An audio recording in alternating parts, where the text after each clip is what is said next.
بسم اللہ الرحمن الرحیم نحمده ونصلی علی رسولہ الکریم اما بعد فاعوذ باللہ السمیع العلیم من الشیطان الرجیم بسم اللہ الرحمن الرحیم الصلاۃ والسلام علیک یا رسول اللہ وعلی آلک واصحابک یا حبیب اللہ۔ تخصص فی الحدیث سال اول منہج النقد فی علوم الحدیث کا لیکچر نمبر 26 ہے، اور آج کا جو موضوع ہے وہ علوم متن کا تفصیلی مطالعہ۔ یہ 5واں باب ہے منہج النقد کا، علوم المتن۔ متن کی تعریف۔ متن وہ کلام ہے جہاں سند کا سلسلہ ختم ہوتا ہے۔ علم مصطلح الحدیث میں تمام ابحاث کا بنیادی مقصود متن ہی ہوتا ہے، تاکہ یہ معلوم کیا جا سکے کہ کس کلام کی نسبت اس کے قائل کی طرف درست یعنی مقبول ہے اور کس کی غیر مقبول ہے۔ متن کے علوم کی 3 بڑے زمرے یا 3 بڑی تقسیم۔ پہلا زمرہ علوم المتن من حیث قائلہ، یعنی قائل کے لحاظ سے متن کے علوم۔ تو اس اعتبار سے اس کا تفصیلی مطالعہ اس فصل میں کیا جائے گا، فصل اول، اور اس میں حدیث قدسی، حدیث مرفوع، حدیث موقوف اور حدیث مقطوع کا ذکر۔ دوسرے زمرے میں علوم شارحت للمتن، متن کی شرح وضاحت کرنے والے علوم، جیسے غریب الحدیث، اسباب ورود حدیث، ناسخ و منسوخ، مختلف الحدیث اور محکم الحدیث۔ تیسرا زمرہ جو ہے وہ ہے علوم تنشأ من مقابلۃ المتن المروی بالروایات والاحادیث، وہ علوم جو مروی متن کا دیگر روایات سے تقابل کرنے سے پیدا ہوتے ہیں۔ یہ بحث سند اور متن دونوں میں مشترک ہونے کی وجہ سے باب ہفتم میں یہ بحث ہے۔ تو پہلی فصل جو ہے وہ علوم متن بقید قائل ہے، یعنی من حیث قائل۔ اس فصل میں 4 اقسام کا تفصیلی علمی اور تحقیقی جائزہ پیش کیا گیا ہے۔ تو پہلی ہے حدیث قدسی، ربانی یا الہی حدیث۔ حدیث ربانی یا حدیث الہی، وہ حدیث جس کی نسبت رسول اللہ صلی اللہ علیہ وسلم نے اپنے رب عز و جل کی طرف کی ہو، یعنی حضور صلی اللہ تعالی علیہ وسلم اسے اللہ تعالیٰ سے روایت کرتے ہیں مرکب کی وجہ۔ اسے قدسی پاکیزگی اور تعظیم کی وجہ سے کہا جاتا ہے، کیونکہ اس کی نسبت ذات الہی کی طرف ہوتی ہے۔ اور ان احادیث میں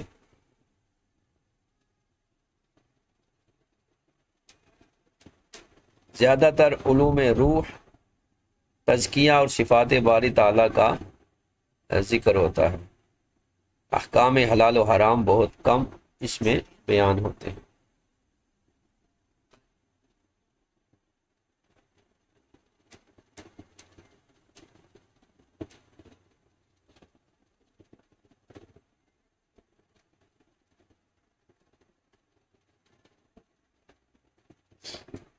مثالیں: حدیث ابو ہریرہ صحیح مسلم، انا اغنى شرکاء عن الشرک من عمل عملا اشرک فیہ معی غیری ترکتہ وشرک۔ اور حدیث معاذ، وجبت محبتی متحابین فیہ والمتجالسین فیہ والمتبازلین فیہ والمتزاورین فیہ۔ تو یہ اس کی مثال ہے۔ حدیث قدسی اور قرآن میں فرق۔ الفاظ اور معنی۔ قرآن بالاتفاق الفاظ اور معنی دونوں اللہ تعالیٰ کی طرف سے وحی جلی کے ذریعے نازل شدہ ہوتے ہیں، جبکہ حدیث قدسی میں راجح قول ابو البقاء اکبری اور طیبی کے مطابق معنی اللہ کی طرف سے الہام یا خواب کے ذریعے ہوتے ہیں، اور الفاظ رسول اکرم صلی اللہ تعالی وسلم کے اپنے ہوتے ہیں۔ تو یہ فرق ہے کہ قرآن کے الفاظ اور معنی دونوں اللہ کی طرف سے، اور حدیث سے قدسی میں صرف معانی اور مفہوم اللہ کی طرف سے ہوتا ہے۔ اعجاز، قرآن مجید معجز ہے اور اس کا چیلنج قائم ہے، اور اعجاز حدیث قدسی معجز کے درجے میں نہیں ہے، یعنی اس کے ساتھ کفار کو چیلنج نہیں کیا۔ تعبد اور احکام، قرآن کی تلاوت فرض نماز اور عبادات میں ہے، نیز حالت جنابت یا بے وضو چھونا جائز نہیں ہے۔ اور حدیث قدسی تعبد اور احکام تلاوت سے نماز ادا نہیں ہوتی، یعنی حدیث قدسی اگر کوئی نماز میں پڑھے تو نماز ادا نہیں ہوگی، اور عام احادیث کی طرح اسے چھونے یا پڑھنے کی شرائط قرآن جیسی سخت نہیں ہے۔ تواتر، قرآن کا ایک ایک لفظ قطعی اور متواتر ہے، اور احادیث قدسی متواتر نہیں ہے، ان میں صحیح، حسن اور ضعیف روایات بھی حدیث قدسی میں موجود ہے۔ تو یہ فرق ہے، یہ ایک جدول جو ہے وہ قرآن مجید اور حدیث قدسی کا تیار۔ اہم تصنیف، تو امام مناوی نے اس موضوع پر ایک معروف کتاب لکھی ہے، اس کا نام ایک دفعہ دیکھ لیتے ہیں۔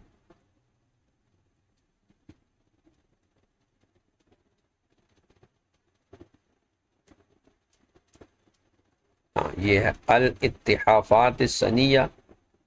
فی الاحادیث القدسیہ، یہ امام مناوی کی ہے، اس میں 272 احادیث قدسیہ کو انہوں نے جمع فرمایا۔ دوسری حدیث مرفوع، وہ حدیث جس کی نسبت خاص طور پر رسول اکرم صلی اللہ علیہ وسلم کی طرف کی گئی ہو، خواہ وہ آپ کا قول ہو، فعل ہو، تقریر ہو یا کوئی وصف۔ مرفوع نقطہ، مرفوع کے لیے متصل شرط نہیں ہے، اس میں متصل، منقطع، مرسل، صحیح، حسن، ضعیف، موضوع سب اقسام شامل ہو سکتی ہیں بشرط نسبت۔ ابن صلاح فرماتے ہیں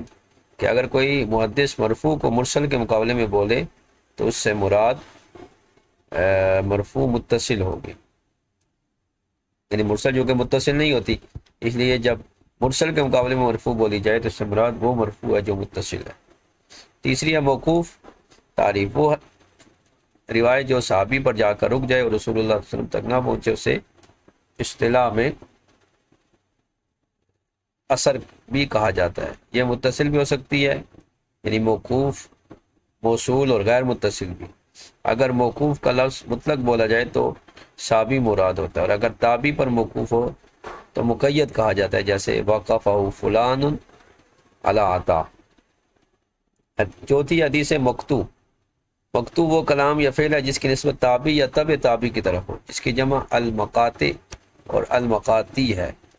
یاد رہے مقطوع الگ ہے اور سند کا منقطع ہونا الگ چیز ہے۔ موقوف اور مقطوع کے بنیادی مصادر، ابن ابی شیبہ مصنف اور عبد الرزاق کے مصنف ابن ابی شیبہ اور مصنف عبد الرزاق، اور تفسیر بالمعصور جیسے تفسیر ابن جریر طبری، یہ مقطوع اور موقوف کے بنیادی مصادر ہیں۔ اہم فقہی اور اصولی مسائل، مسئلہ اولا، موقوفات صحابہ سے احتجاج، شرعی حجت۔ صحابہ کرام کے موقوف اقوال سے احکام شرعیہ ثابت کرنے میں ائمہ کا اختلاف ہے، حجت ہیں امام مالک، امام احمد بن حنبل ایک روایت کے مطابق، احناف میں سے امام راضی، فخر الاسلام بزدوی اور علامہ سرخسی کے نزدیک صحابی کا قول حجت ہے، کیونکہ ان کا عمل سنت کی پیروی اور تبلیغ شریعت پر مبنی تھا۔ دوسرا موقف ہے حجت نہیں، امام شافعی اور دیگر بعض احناف کے نزدیک یہ حجت نہیں، کیونکہ احتمال ہے کہ یہ صحابی کا اپنا ذاتی اجتہاد ہو یا انہوں نے کسی اور سے سنا ہو۔ دوسرا مسئلہ ما لہو حکم الرفع، وہ موقوف احادیث جو مرفوع کے حکم میں ہیں، اگر صحابی کے قول یا فعل کے ساتھ کچھ ایسے قرائن موجود ہوں جو دلالت کریں کہ یہ بات حضور اکرم صلی اللہ تعالی وسلم سے ثابت ہے، تو اسے حکم مرفوع کہا جائے گا اور اس سے بالاتفاق احتجاج جائز ہے۔ اس کی 4 اہم صورتیں ہیں۔ صورت اول، یعنی حکم المرفوع جس کے لیے ہے، اس کی پہلی صورت یہ ہے کہ جو امور رائے اور قیاس کے دائرے سے باہر ہو، مثلا شرعی مقادیر، اوقات صلاۃ، علامات قیامت، گزشتہ انبیاء کے قصص، بشرطے وہ صحابی اسرائیلیات یعنی اہل کتاب سے روایات نہ لیتا ہو۔ اسی طرح نزول آیت کا سبب بتانے والی تفسیر بھی حکم مرفوع میں داخل ہے، جیسے امام حاکم نے حضرت جابر سے روایت نساؤکم حرث لکم کے بارے میں بیان فرمائی، تو یہ مسند یعنی مرفوع ہے۔ دوسری صورت عہد ماضی کی طرف نسبت کے ساتھ ایک آیت، جب صحابی کا کہے کہ کننا نفعل قضا، ہم ایسا کیا کرتے تھے، تو اس کی دو قسمیں ہیں، عبارت مطلقہ بغیر ذکر زمانہ کے، تو علامہ عراقی، ابن حجر، سیوطی اور امام نووی کے نزدیک یہ مرفوع ہے، کیونکہ ظاہر یہی ہے کہ وہ شریعت کا عام طریقہ بیان کر رہے ہیں، جبکہ ابن صلاح اسے موقوف مانتے ہیں اور پہلا موقف راجح ہے۔ عبارت مقیدہ زمانہ نبوی کی تصریح کے ساتھ، جیسے حضرت جابر کا قول کنا نعزل والقرآن ینزل، تو یہ متفق علیہ جمہور کے نزدیک یہ مرفوع ہے بالاتفاق، کیونکہ حضور اکرم صلی اللہ علیہ وسلم کا اس پر مطلع ہونا اور منع نہ فرمانا سنت تقریری ہے۔ صورت صوم صراحت الفاظ امر و نہی یا سنت، جب صحابی کے ہمیں حکم دیا گیا، ہمیں منع کیا گیا یا یہ سنت سے ہے، تو جمہور کے نزدیک یہ مرفوع ہے، کیونکہ امر و نہی کا اختیار صرف رسول اللہ صلی اللہ تعالی علیہ وسلم کو ہے۔ مثالیں، حضرت انس بن مالک کا قول امر بلال ان یشفع الاذان، یا امر بلال ان یشفع الاذان۔ حضرت عمران بن حسین کا قول نہینا عن الکی، اور حضرت علی کا قول من السنت ان تخرج الی العید ماشیا۔ تو یہ ساری صورتیں جو ہے وہ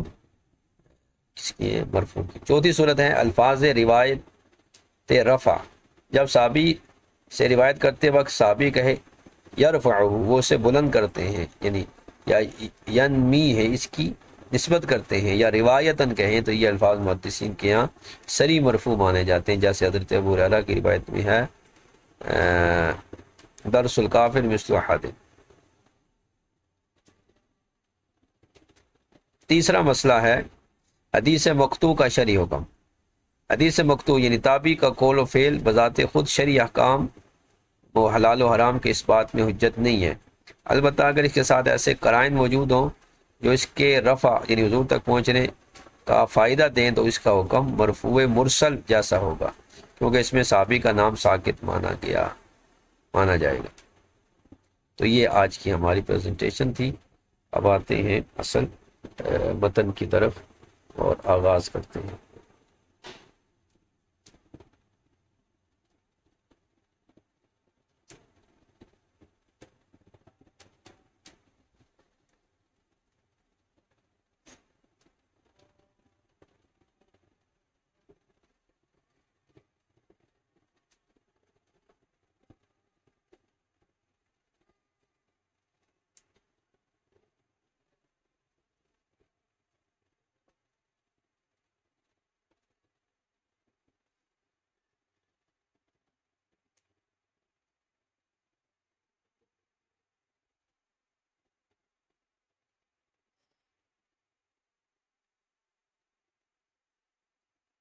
تو یہاں سے شروع کرتے ہیں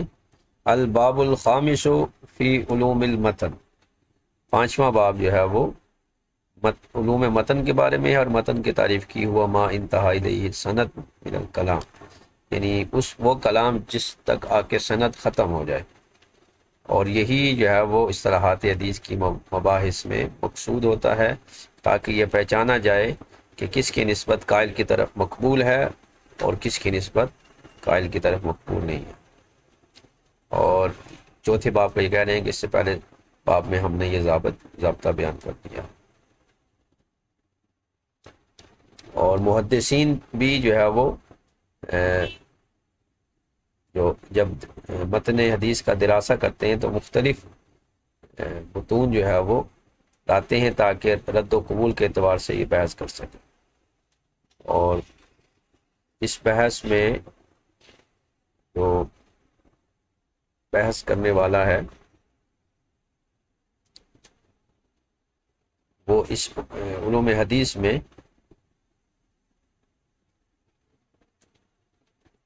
یعنی محدثین نے دراسہ متن کے لیے مختلف پہلوؤں سے متن حدیث کا مطالعہ کیا، تاکہ رد و قبول کی بحث مکمل ہو سکے،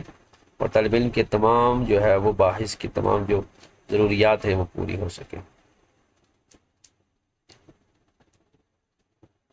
اور فرماتے ہیں علوم حدیث کا جائزہ لینے سے معلوم ہوتا ہے کہ متن سے متعلق علوم کو تین بڑے اقسام میں جو ہے وہ تین بڑے حصوں میں سے تقسیم کیا جا سکتا ہے۔ پہلا جو ہے وہ یہ ہے کہ علوم المتن من حیث قائلہ وہی اربع، متن علوم متن اس کے قائل کے اعتبار سے اس کی چار قسمیں ہیں: حدیث قدسی، مرفوع، موقوف، مکتوب۔ دوسرے جو قسم ہے وہ ہیں علوم شارحۃ للمتن، یعنی علوم شارحۃ للمتن نبحث منہا، اور دوسری جو ہے وہ ہے متن کی شرح کرنے والے علوم، ان کے متعلق ہم بحث کریں گے: غریب الحدیث، اسباب ورود حدیث، ناسخ حدیث، منسوخ، اور مختلف الحدیث اور محکم الحدیث۔ اور تیسرا جو ہے علوم تنشأ من مقابلۃ المتن الراوی بالمرویات والاحادیث الاخری۔ تیسرے حصے کی تفصیل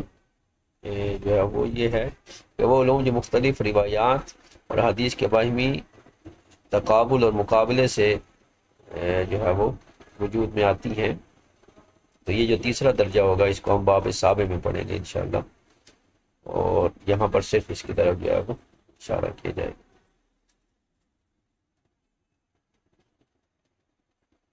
پہلے اور دوسرے حصے کو دو الگ فصلوں میں یہاں پر کریں، مندرس الزمرۃ الاولی والثانیہ فی الفصلین۔ تو یہ جو پہلا حصہ ہے علوم متن اور دوسرا حصہ علوم شارحۃ المتن، ان کو دو فصلوں میں بیان کریں گے۔ تو فصل اول جو ہے فی علوم المتن الحدیث من حیث قائلہ، متن حدیث کے علوم قائل کے اعتبار سے۔ تو قائل کے اعتبار سے اس کی چار قسمیں ہیں۔ پہلی حدیث قدسی ہے، الحدیث القدسی هو ما اضیف الی رسول اللہ صلی اللہ علیہ وسلم واسندہ الی ربہ۔ حدیث قدسی وہ ہے کہ جس کو رسول اکرم صلی اللہ تعالی علیہ وآلہ وسلم جو ہے اپنی طرف سے روایت کریں اور اللہ تعالیٰ کی طرف منسوب کریں، واسندہ الی ربہ، یعنی یہ رسول اللہ صلی اللہ علیہ وسلم تک جس کی مضاف ہو، یعنی جس کی نسبت ہو، اور پھر حضور اس کو اللہ کی طرف منسوب کریں، جیسے قال رسول اللہ صلی اللہ علیہ وسلم فیما یروی عن ربی، کہ رسول اللہ صلی اللہ علیہ وسلم نے اس روایت کے بارے میں جس نے اپنے رب سے روایت کیا۔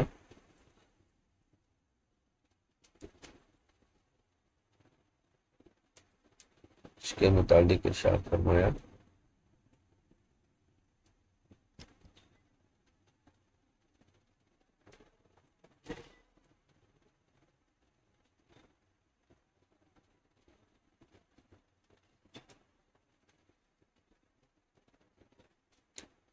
او قال اللہ تعالی فیما رواہ عن رسول اللہ صلی اللہ تعالی علیہ وسلم،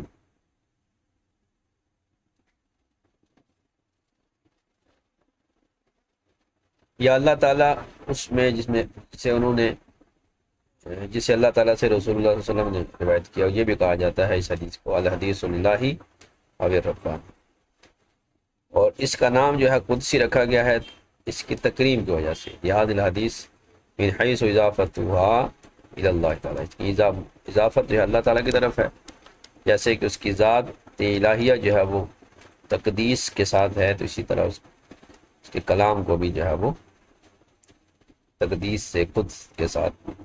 متصف کیا جائے گا۔ کلمہ تتعرض لاحکام الحلال والحرام، اس میں بہت کم حلال و حرام کے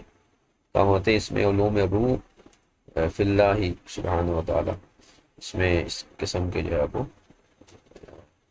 کلام ہوتے ہیں، بندے کے روحانی تعلق جو اللہ تعالیٰ کے ساتھ ہے اس سے متعلق بحث ہوتی ہے۔ اس کی مثالیں جو ہے وہ حدیث ابو ہریرہ ہے، قال رسول اللہ صلی اللہ تعالی وسلم، قال اللہ تعالی، قال اللہ تبارک و تعالی، انا اغنى الشرکاء عن الشرک، من عمل عملا اشرک فیہ معی غیری ترکتہ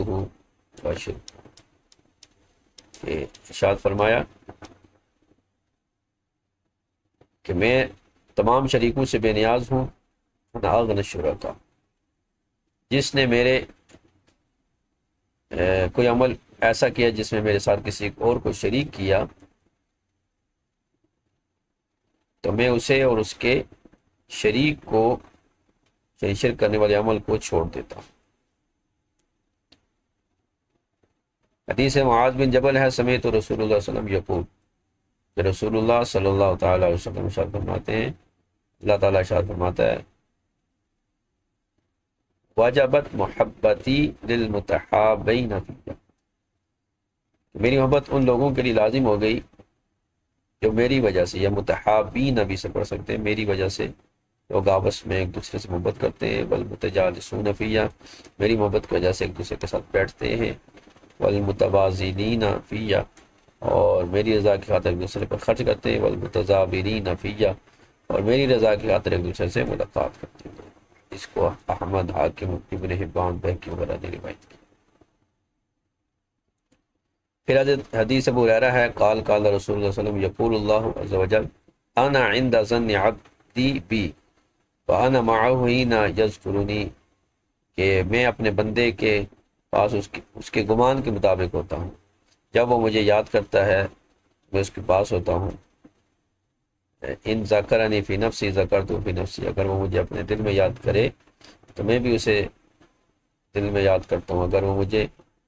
جو ہے وہ میرا ذکر مجلس میں کرے تو میں بہتر مجلس میں ذکر کرتا ہوں۔ وَإِن تَقَرَّبَ مِنِّي شِبْرًا تَقَرَّبْتُ إِلَيْهِ ذِرَاعًا، اگر وہ میری طرف ایک بالشت آتا ہے تو میں اس کی طرف ایک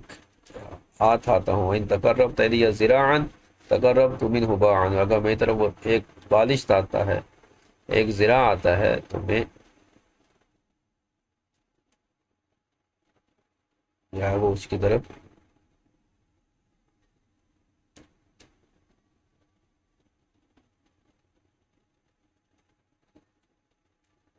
وَإِنْ أَتَانِي يَمْشِي أَتَيْتُهُ هَرْوَلَةً، اور اگر وہ میری طرف دوڑ کر چل کے آئے تو میں اس کی طرف دوڑ کے آتا ہوں، یعنی میرے پہ اس کا۔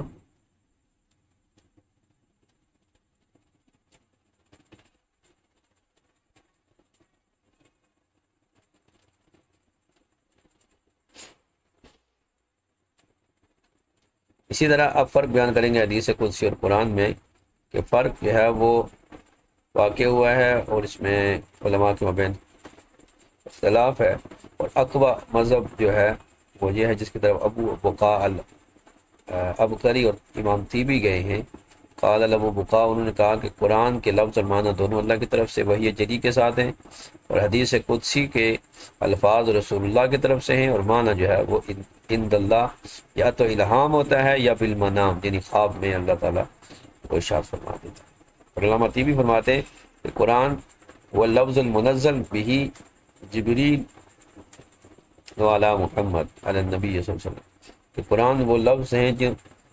نازل کیے گئے حضرت جبریل کے ساتھ نبی پاک صلی اللہ علیہ وسلم پر، اور حدیث قدسی جو ہے وہ اللہ تعالیٰ کا خبر دینا ہے معنی کے ساتھ، یا تو الہام یا خواب کی صورت میں، اور نبی پاک صلی اللہ تعالیٰ علیہ وسلم جو ہے وہ اس کو اپنی عبادت سے، اپنے الفاظ سے امت کے لیے بیان کرتے ہیں۔ اسی طرح ساری حدیثیں ان کی نسبت جو ہے وہ اللہ تعالیٰ کی طرف نہیں کی جا سکتی، اور نہ اسے اللہ تعالیٰ سے روایت کی جا سکتی۔ اچھا، قرآن جو ہے وہ چند خصائص کے ساتھ متصف ہے، جو ان میں سے اہم ہے وہ یہ ہے کہ قرآن معجز ہے، حدیث قدسی معجز نہیں۔ قرآن کی لفظ کی ساتھ تلاوت کی جاتی ہے، اور اس کو محدث کے لیے چھونا اور جنبی کے لیے پڑھنا جائز نہیں ہے۔ قرآن تواتر کے ساتھ ہے، اور حدیث قدسی میں تواتر نہیں ہے، بل فیما یدعو، بلکہ اس میں کبھی کبھار حدیث قدسی جو ہے وہ ضعیف بھی ہوتی ہے۔ اور علماء نے خصوصی طور پر حدیث قدسیہ کو جمع کیا، ان میں اہم جو کتاب ہے وہ امام عبد الرؤف مناوی کی ہے، الاتحافات السنیہ فی الاحادیث القدسیہ، اس میں 272 حدیث سے قدسیہ کو انہوں نے جمع کیا۔ اس کے بعد دوسری نمبر حدیث مرفوع وہ ہے ما اضیف الی النبی صلی اللہ علیہ وسلم خاصتاً من قول او فعل او تقریر او وصف، کہ جو نبی صلی اللہ علیہ وسلم کی طرف خصوصی طور پر مضاف ہو، منصوب ہو، چاہے وہ قول ہو، فعل ہو، تقریر ہو یا کوئی وصف ہو۔ یہ مرفوع کی مشہور تعریف ہے، اس میں متصل، منقطع بھی شامل ہے، اس میں صحیح، حسن، ضعیف، موضوع بھی شامل ہے، بحسب استفاء شروط القبول و اختلاف کی، اس میں جو ہے وہ جو اختلاف ہے یعنی شرائط قبول اور رد کا جو ہے اس اعتبار سے، تو ہر وہ روایت جسے نبی صلی اللہ علیہ وسلم کی طرف منسوب کیا جائے، چاہے وہ صحیح ہے یا غیر صحیح ہے، اس کو مرفوع کہا جائے گا۔ ابن صلاح جو کہتے ہیں کہ محدثین مرفوع کو جب مرسل کے مقابلے میں بناتے ہیں تو فقط ونیہ بالمرفوع المتصل، تو پھر ان کی مراد متصل مرفوع متصل ہوتی ہے۔ اس کے بعد تیسری قسم ہے موقوف، وهو ما اضيف الى الصحابه رضوان الله تعالی علیہم اجمعین ولم يتجاوز به الى رسول اللہ صلی اللہ علیہ وسلم سمی موقوفا، جو حضور علیہ السلام کے صحابہ تک جس کی نسبت ہو، حضور کی طرف وہ منسوب نہ ہو، اسے موقوف کہتے ہیں۔ موقوف اس لیے کہتے ہیں کہ وہ صحابی پر آ کر رک گئی اور اسے حضور کی طرف نہیں منسوب کیا گیا۔ اور ابن صلاح اور علماء نے فرمایا کہ ثم انما يتصل الاسناد فيه الى الصحابی، پھر وہ روایت جس کی سند صحابی تک متصل ہو بس وہ موقوف موصول ہوگی، اور وہ جس کی صحابی تک سند متصل نہ ہو وہ موقوف غیر موصول ہوگی، جیسے ان کے عرف کے مطابق جیسے انہوں نے مرفوع کی مثالیں بنائی ہیں۔ اور ہم نے تخصیص ذکر کی صحابی کی، فذالک انما اذا ذکر الموقوف مطلقا، یعنی یہ اس وقت ہے جب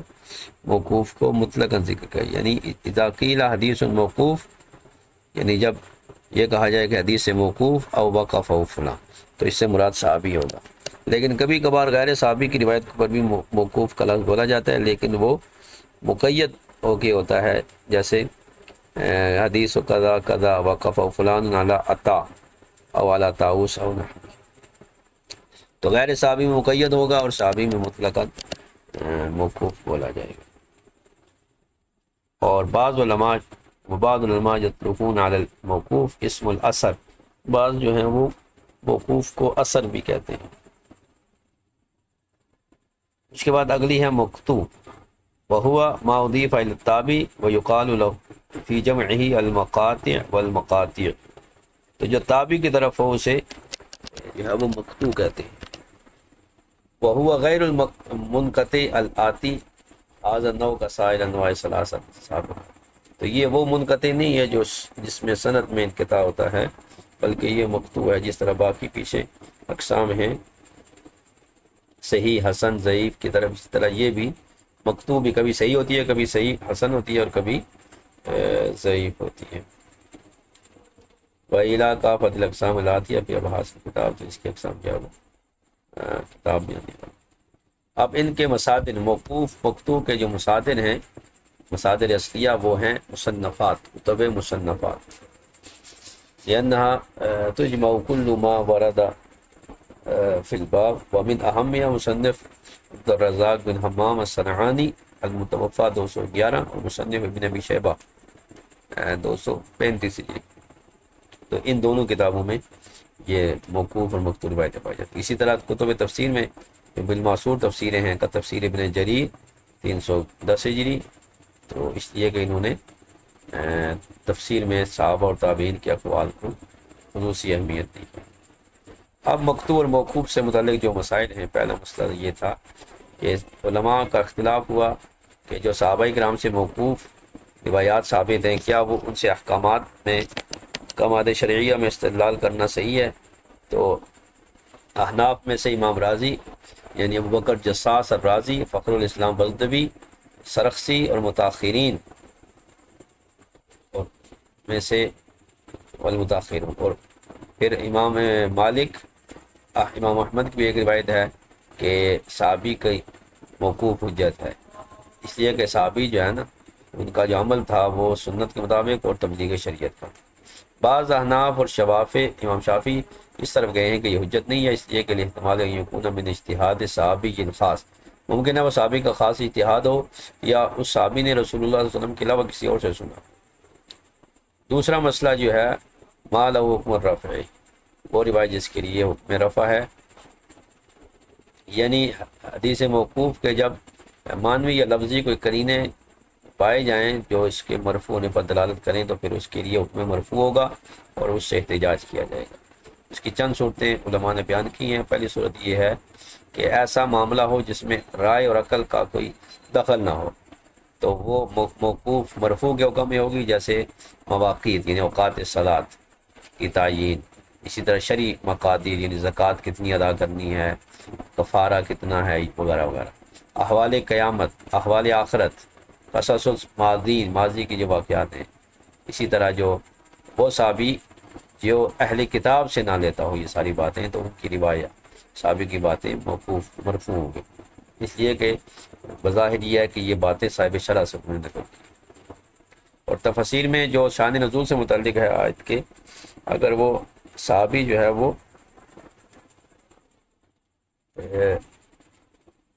آئین تنزیل و عاصرہ فی حکم مرفوع، تو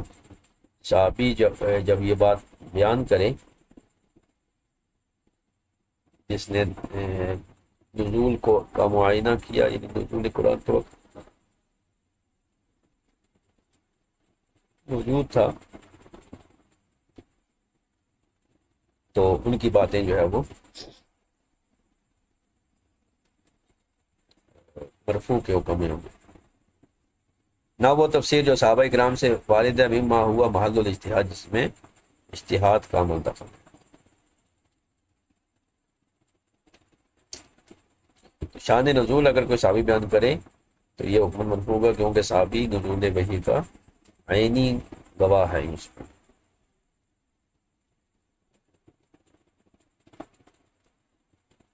امام حاکم نیشابوری نے فرمایا کہ بہرحال ہم یہ کہتے ہیں تفسیر صحابی کے بارے میں کہ مسند ہے، فإنما نقول فی غیر ھذا النوع، یعنی ہم اسے جو ہے وہ اس نوع میں شمار نہیں کرتے ہیں، تفسیر صحابہ الذی و محل اجتہاد، صحابی کی وہ تفسیر جس میں اجتہاد کی گنجائش ہے۔ بس انہوں نے پھر یہ پوری سند بیان کی، سند کے ساتھ بیان کیا کہ جیسا حضرت جابر سے ہے، یہودی کہتے تھے من اتا امراتن فی دبوریا فی قبولیا، یعنی جا الولد احول، کہ جو آدمی اپنی بیوی سے بتی پھر دبر وہیں طرح کرے کہ بیگ سے آ کے قبول میں بتی کرے، تو اس کا بچہ جو ہے وہ بینگا احول ہوگا، پیدا ہوگا۔ اس پر آیت آئی نساؤکم حرث لکم فأتوا حرثکم ان شئتم۔ تو امام حاکم فرماتے ہیں کہ یہ حدیث اور اس کے مشابہ جو ہوں گی دیگر وہ مسند ہوں گی، انہیں مرفوع نہیں مانا جائے گا، اس لیے کہ صحابی جو ہے وہ وحی اور نزول کے وقت موجود تھا، بس اس نے آیت قرآن کی خبر دی کہ یہ آیت فلاں فلاں معاملے میں آئی ہے، تو یہ حدیث جو ہے اسے مسند مانا جائے۔ تو مسند حدیث سے مراد انہ مرفوع، سے مراد حدیث مرفوع مانی جائے۔ دوسرا مسئلہ ہے صورت ثانیہ کے صحابی فعل صحابہ کو یا ان کے قول کو بیان کرے اور اسے ماضی کی طرف مضاف کرے، جیسے کہ ہم ایسا کرتے تھے، ہم ایسا کہتے تھے۔ اس کی دو صورتیں، اول یہ کہ مطلقاً بیان کرے، حضور کے زمانے کا ذکر نہیں ہے، دوسرا یہ کہ حضور کے زمانے میں قول و فعل کا ذکر کرے۔ اگر مطلق کیا تو اس میں اختلاف ہے، پھر بھی علامہ عراقی، حافظ ابن حجر، سیوطی وغیرہ کہیں کہ یہ بھی مرفوع ہے، اور امام نووی، رازی اور آمدی وغیرہ نے بھی اسی کو اپنایا، اور ابن صلاح گئے ہیں اس طرح کہ یہ موقوف ہے، مرفوع نہیں ہے، اور راجح پہلا قول ہے، اس لیے کہ اسی کے مثل صحابی کا قول ہے کننا نفعل کذا، تو یہ گویا شرع کو حکایت کر رہے ہیں جیسے ان کا انداز ہے۔ تو اسی لیے امام نووی نے اس پہلے مذہب کو اپنایا، اور قال فی شرع المذہب ہوا قوی من حیث المعنی، یہ حدیث بالمعنی کے اعتبار سے قوی ہے۔ دوسرا یہ ہے کہ حضور کے زمانے کی طرف منسوب کریں تو اب جمہور علماء کے نزدیک یہ مرفوع ہوگی کہ اس میں جو ہے وہ بیان کیا گیا ہے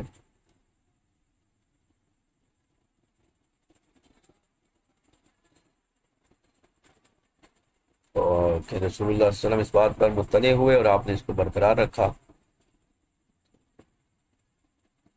اس بات پر دلیل ہے کہ توفر دواعیہم علی سوالہم فی امر دینہم، اس لیے کہ صحابہ کرام کو اپنے دینی معاملات میں رسول اللہ صلی اللہ علیہ وسلم سے سوال کرنے اور رہنمائی لینے کا پورا اہتمام رہتا تھا. اور وتقریر وہ صلی اللہ تعالی وسلم احد وجوہ سنن المرفوع، رسول کا خاموش رہنا یعنی تائید، خاموش تائید جو ہے نا، یہ سنت مرفوعہ کی ایک قسم ہے. اس کی مثال حضرت جابر کا قول ہے کننا نازل والقرآن ینزل، ہم یعنی عزل کرتے تھے بیویوں سے، لونڈیوں سے، اور قرآن جو ہے وہ نازل ہو رہا تھا. تیسری صورت یہ ہے کہ صحابی سے کوئی ایسی حدیث صادر ہو جو رفع کا فائدہ، مرفوع کا فائدہ، جیسے اس کا امرنا بقضا، نہینا قضا او من السنت، تو یہ ساری مرفوع ہوں گی صحیح قول کے مطابق جمہور نے یہ کہا، کیونکہ اس میں امر نہیں کی نسبت حضور کی طرف کی گئی ہے اور وہ صاحب اتباع جو ہے وہ حضور ہے. حدیث انس ہے امیر بلال ان یشفع الاذان، بلال کو حکم دیا گیا کہ وہ اذان کے کلمات 2 دفعہ کہیں اور وطر کو یعنی اقامت کو 1 دفعہ کہیں. حدیث اعظم سے. اسی طرح عمران بن حسین کی حدیث ہے نہینا عن القی، میں داغنے سے منع کیا گیا، کئی کہتے ہیں داغنے. حدیث علی ہے من سنت ان تخرج للعید ماشیا وان تاکل شیئا قبل ان یخرج، سنت یہ ہے کہ عید کی طرف پیدل جایا جائے اور عید سے پہلے کوئی چیز کھا لی جائے، یعنی عید الفطر میں. چوتھی صورت یہ ہے کہ صحابی کوئی حدیث ذکر کرے جو رفع کا فائدہ دے، جیسے ان کا قول یرفعہ او یمنی اور روایت، تو یہ وہ ہیں جو اہل علم کے ہاں مرفوع کے مشابہ ہیں. تو اس کی مثال ترمذی میں روایت ہے عن ابی ہریرہ رفعہ قال درس الکافر مثل احد، کہ کافر کی جو داڑھ ہوگی وہ احد پہاڑ کے برابر ہوگی. تو یہ حدیث بھی حسن. تیسرا مسئلہ مقطوع کے بارے میں ہے. حدیث مقطوع احکامات شرع میں حجت نہیں ہے، اور جب اس کے ساتھ قرائن رفع کے مل جائیں جو اس کو مرفوع بنا رہے ہوں تو اس وقت یہ اس کا حکم مرفوع مرسل کی طرح ہوگا. مرسل اس لیے کہ صحابی درمیان سے ساکت ہے. تو یہ آج کی ہماری گفتگو تھی. کل ہم جو ہے وہ فصل ثانی علوم متن حدیث من حیث الدرایت پڑھیں گے. کہ روایت تو ہوگی، اب درایت کے اعتبار سے جو اس کی اقسام بنتی ہیں تو وہاں سے فصل ثانی سے ہم اس کا آغاز کریں.